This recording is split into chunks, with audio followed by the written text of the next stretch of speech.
आप लोगों से संवाद करते करते, आप लोगों से विभिन्न विभिन्न विषयों पे बात करते करते और अपनी बात कहते कहते एक बात तो समझ में आने लगी है।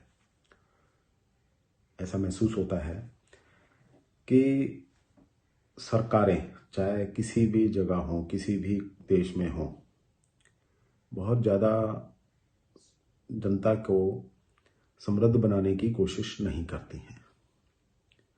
जहाँ जनसंख्या थोड़ा कम है वहाँ थोड़ा सा ज़्यादा काम हो जाता है। जहाँ जनसंख्या ज़्यादा है, जैसे हमारे देश है, वहाँ पे वायदे होते हैं, लोगों को तरह तरह के सबज बाग दिखाए जाते हैं, लोगों को ये बताया जाता है कि हाँ अब आपके लिए ये होने वाला है, ये होने वाला है, ये होगा, आपका भला इससे होगा, इससे होगा। फिर उनको विभिन्न विभिन्न अलग अलग मुद्दों में फंसा दिया जाता है।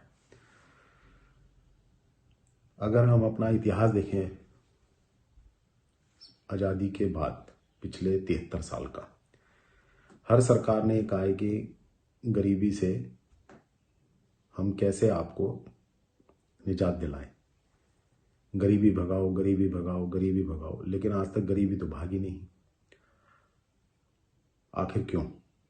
इसका मतलब ये है कि सरकार जो नीति बनाती है वो बोलने के लिए बनाती है, उसको इम्प्लीमेंट नहीं करती है। मैं एक छोटा सा उदाहरण देता हूँ। अभी सरकारों ने कहा कि भारत में सब काम डिजिटल होगा, डिजिटल इंडिया का कैंपेन शुरू हुआ। बहुत अच्छी बात है, बड़ा अच्छा लगा कि इससे काम करने में सुविधा होगी, भागा दौड़ी कम हो जाएगी, खर्चे कम हो जाएंगे, ट्रांसपेरेंसी थोड़ी आ जाएगी।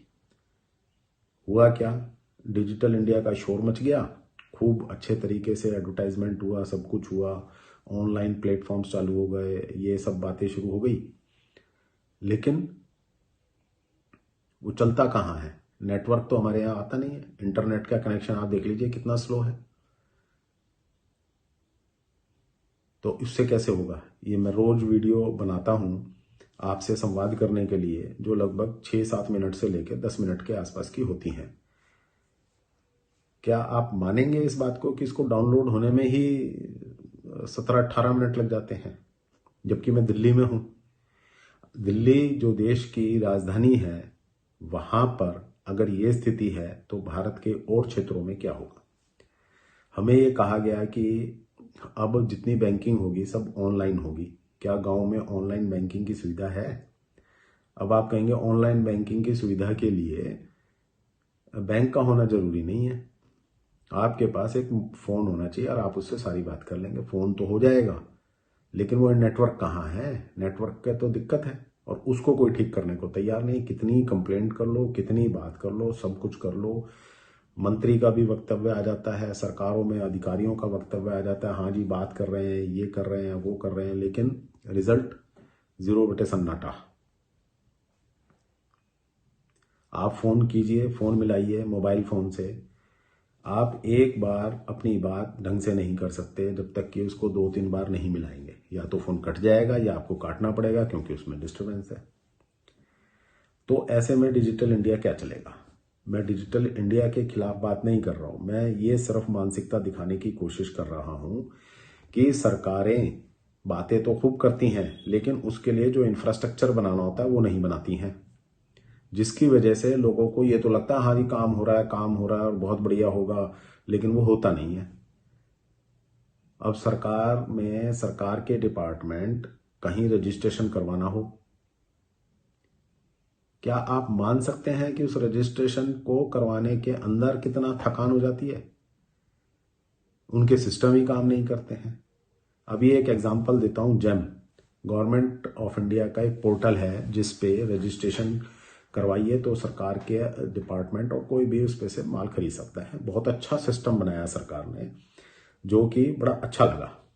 अब उसमें रजिस्ट्रेशन में वो कहते हैं कि नहीं जी इतना समय लगना नहीं चाहिए, और 3-3 हफ्ते 4-4 हफ्ते उसके रजिस्ट्रेशन प्रोसेस में लग रहे हैं। बताइए क्यों? फीस जमा हो गई उसके बाद भी नहीं लग रहा है। क्या प्रॉब्लम आ रही है जी? कोविड के अंदर जो हमें आपका इंस्पेक्शन करना होता है वो नहीं कर रहे हैं और उसको अब हम ऑनलाइन कर रहे हैं कैमरे से। सब ठीक है भाई, वो कर लीजिए, उसमें दिक्कत क्या है? अब वो ही नहीं हो रहा है 2 हफ्ते से। ये एक कंपनी से मेरी बात हो रही थी, उनका ये वक्तव्य है, मैं नाम तो नहीं बताना चाहूंगा। लेकिन अगर इस टाइप की स्थिति है जिसपे सरकार कह रही है कि हम फटाफट काम करेंगे और सब कुछ करेंगे और उसमें 4-4 हफ्ते लग रहे हैं और अभी तक हुआ नहीं है, 4 हफ्ते से ऊपर हो गए हैं उसको। मैंने उनके जो कस्टमर केयर का नंबर है उस पर बात करने की कोशिश करी, वो नंबर मिलते नहीं है। ट्विटर पे उनको ट्वीट किया गया तो वो कहते हैं जी हमारे नंबर ठीक है और आप इस ईमेल आईडी पे बात कर लीजिए, हमारी तरफ से कोई दिक्कत नहीं। अरे तुम्हारी तरफ से दिक्कत नहीं है तो हमारी तरफ से क्यों दिक्कत होगी? जो अपना रजिस्ट्रेशन करवाना चाहता है उसको क्या दिक्कत होगी ये बताइए आप। ये मैं एक छोटा सा एग्जाम्पल दे रहा हूं कि किस तरीके से हमारा सिस्टम काम कर रहा है और जिस पे कोई सुनवाई नहीं करता। एक और उदाहरण दे देता हूं। सरकार कहती है कि जी हम आजकल एक मुद्दा चल रहा है किसानों का और सरकारों के बीच में, कृषि बिल को लेकर के। तो सरकार ने 3 कृषि बिल अभी दिए हैं कि मंडियों में आप जाइए, अपना माल बेच दीजिए और सब कुछ कर दीजिए। हमने एक सुझाव दिया था कि किसान के तकलीफ को दूर करने के लिए, थोड़ा ट्रांसपेरेंसी लाने के लिए पंचायत लेवल पे एक प्रोसेसिंग प्लांट बना दीजिए और वहां पे साइलोज बना दीजिए। किसान आएगा, अपना माल साफ करवाएगा और जितना माल होगा उसको पर्ची दे दीजिए, बैंक में जाए और उसका पैसा उसे मिल जाए। साइलोज में माल को रख दीजिए।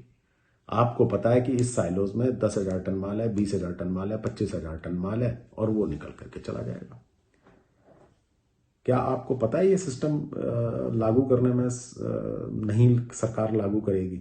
मैं ये नहीं कहता नहीं करेगी, लेकिन इच्छा शक्ति नहीं होगी। क्यों? क्योंकि साइलोज में अगर सामान रख देंगे तो जो चूहे खा करके माल को खराब कर देते हैं और उसका जो पैसा बचता है वो कहाँ जाएगा? माल सड़ गया जी ये कह करके और जो माल की हेराफेरी होती है वो कहाँ जाएगा जी? जो कि सब में बंटता है, नीचे से लेकर ऊपर तक। ऐसा तो नहीं है कि नहीं? और ये सबको पता है, ये ओपन सीक्रेट है। ऐसा ये कोई सीक्रेट नहीं है जो मैं बता रहा हूं, जो किसान को नहीं पता या शासन में नहीं पता, प्रशासन में नहीं पता। सभी को पता है, सभी उसके हिस्सेदार हैं किसी न किसी रूप में। तो कैसे होगा? सरकारी खरीदी होती है, उसमें फॉरेन मैटर होता है, पत्थर, कंकड़, मॉइस्चर लेवल, वो सब चीजों की हेराफेरी है।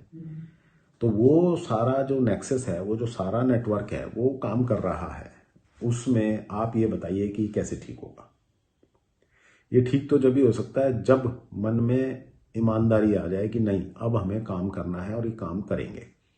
और काम खाली सरकारों को नहीं करना है, काम जनता को भी करना है। जनता का भी उसमें उतना ही जिम्मेवारी है, उतना ही हिस्सेदारी है। खाली हम ये कहें कि सरकार को करना है, सरकार ही करेगी, सरकार तो करेगी, लेकिन उसमें हमारा रोल बहुत बड़ा है। हमारा रोल बहुत बड़ा कैसे है? एक जनता होने के नाते हम उन कायदे कानूनों को ईमानदारी से माने और ये माने कि ये देश हमारा है। जब तक हम ये नहीं मानेंगे कि हम अपने सिस्टम को ठीक कर रहे हैं क्योंकि ये हमारा अपना घर है। क्या हम अपने घर में कूड़ा फैलाते हैं? क्या हम अपने घर में गंदगी फैलाते हैं? कोशिश करते हैं कि नहीं होगा। कूड़ा कूड़े दान में डलता है, सब मधुरता बनाए रखने की पूरा प्रयत्न रहता है। तो देश में क्यों नहीं रहता? इस बात पे कैसे ध्यान दिया जाए?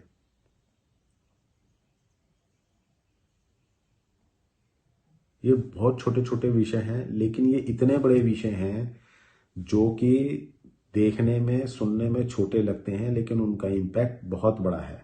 आज जो किसान बैठे हुए हैं, कहने को अगर ईमानदारी से बात करी जाए तो दूध का दूध और पानी का पानी 2 घंटे में हो सकता है, इससे ज्यादा का समय नहीं लगेगा। लेकिन कोई भी नहीं चाहता उसको ठीक करना। दोनों ही पक्ष अपने अपने तरीके से उसमें रोटियां सेक रहे हैं। तो कैसे काम चलेगा बताइए आप मेरे को? जो असली मुद्दे हैं, जिनके ऊपर लोगों को सोचना चाहिए, बात करना चाहिए, उस पर कोई नहीं करता। सरकार भी नहीं करती। क्यों? सरकार अगर काम कर देगी तो लोग और ज्यादा एक्सपेक्ट करना शुरू कर देंगे। लोगों को छोटे छोटे ऐसे मुद्दों में फंसाए रखो जिसमें वो फंसे रहें और हम अपना काम करते रहें, जिससे सारा काम ठीक है। तो मेरा आप सबसे निवेदन है कि आप जागृत होइए, बातों को समझने की कोशिश कीजिए। अभी कुछ नहीं बिगड़ा है, बिगड़ना शुरू हो चुका है। हम आज जब जागे तब सवेरा, ये कहा जाता है और ये बिल्कुल सही बात है। इसलिए आप जागृत हुइए, आप विषयों को समझिए और आपका इस विषय पे जो भी मत हो वो आप कृपया हमें दीजिए, ताकि हम इस विषय को और गहराई से समझें और आपसे संवाद कर सकें। धन्यवाद।